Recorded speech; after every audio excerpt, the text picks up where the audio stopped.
be. For example, if I take the unknot, you could say, well, that certainly seems like it should be prime. Is there a way of writing this for k and j, the sum of k and j, with k and j? I guess when you say something's not the unknot, I'm going to, as a shorthand, say it's knotted. I hope that makes sense. So with k and j knotted, I guess each knotted. I think the book's been using that kind of term for a while now. So if you have a knot that's not the unknot, we say it's knotted. Okay. So is this the case?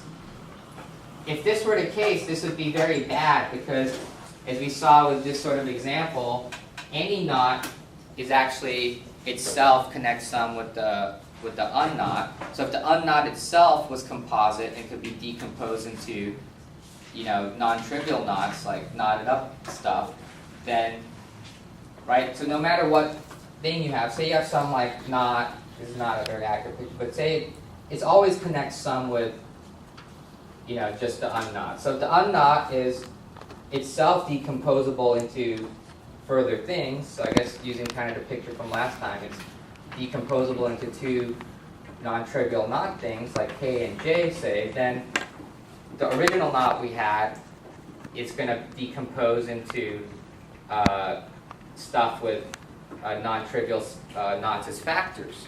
So nothing would actually be prime. So to show there's any prime knots, we don't have any hope of there being any prime knots unless we show that the unknot is actually prime.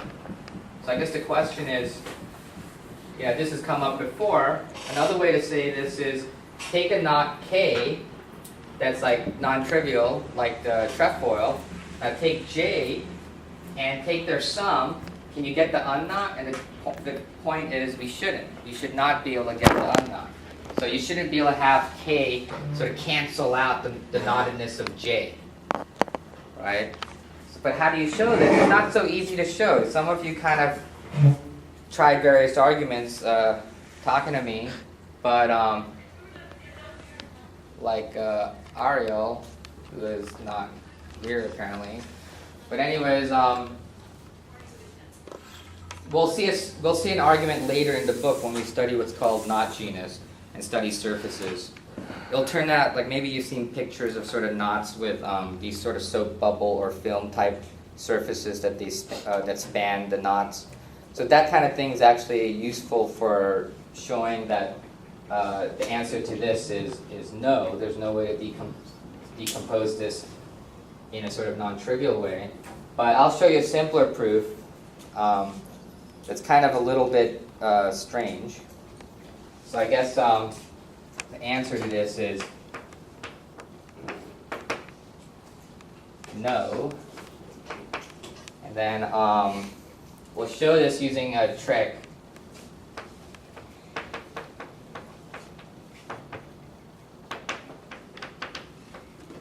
It's a trick that has kind of a name because it somehow is useful in other contexts. But it's a little bit weird. People usually feel cheated, like it's not a real proof that somehow you got people sometimes I show an argument, right? Maybe I know it's common from some of your other teachers at this school that you might have seen a proof 1 equals 0 or something. I think in my Algebra 2 class last year when we learned about complex numbers, you put square roots of negative numbers, I showed 0 equals 1. But of course, there's probably something wrong there, you investigate. Well, with this proof, somehow people always feel like there's something wrong, even though there isn't. Thus, this proof is known as by the name Mazur's swindle.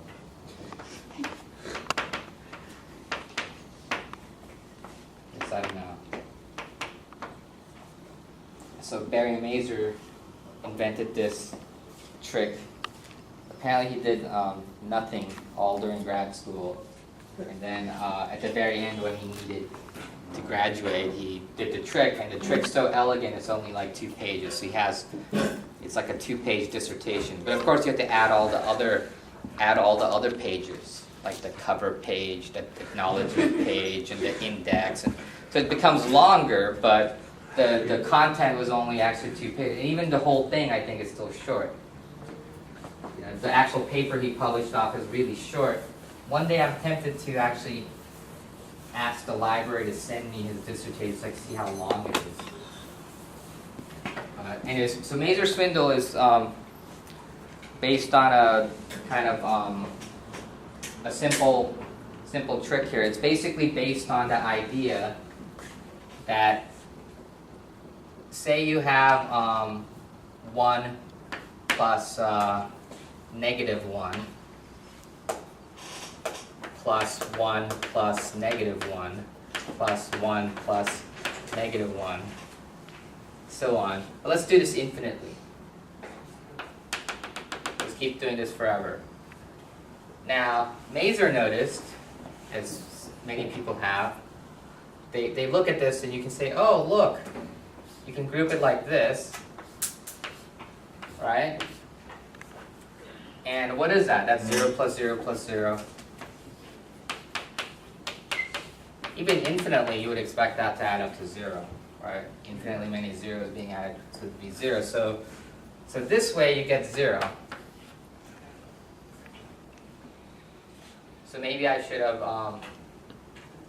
I guess it looks nicer if I write it like this. So let's put 0 here at the top. Okay, then that equals this clearly. Now, Mazur noticed if you regroup this way, so you leave the first guy alone, but now you just group the second guy, -1 plus 1 plus -1 plus 1 plus that. So you regroup it. You ignore the first guy, but then you add the second and third and fourth and fifth. Right? You notice, well, look, it's 1. Now it's 1 plus infinitely many zeros. So that certainly is equal to 1. And, you know, 0, so 0 equals 1.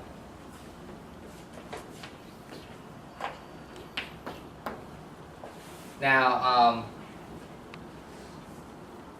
yeah, so, you know, many people figure this out and realize it's like a bogus argument.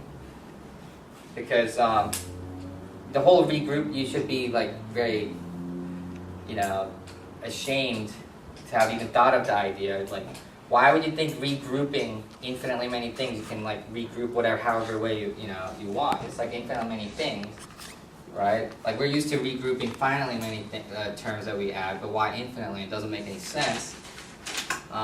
So you realize that must be the tricky step. You need to properly think about what the rules for regrouping infinitely many things are. So that's a conclusion many people came to. But Mazur apparently, you know, not realizing the foolishness of this idea, proceeded to use this. So it turns out, if these were numbers, you couldn't do it. But it turns out there's a way to interpret 0. So 0 is going to be the unknot. I mean, 0 is going to be the unknot. And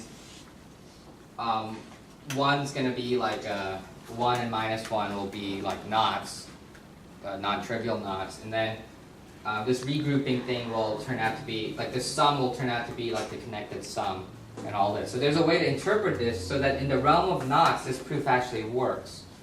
So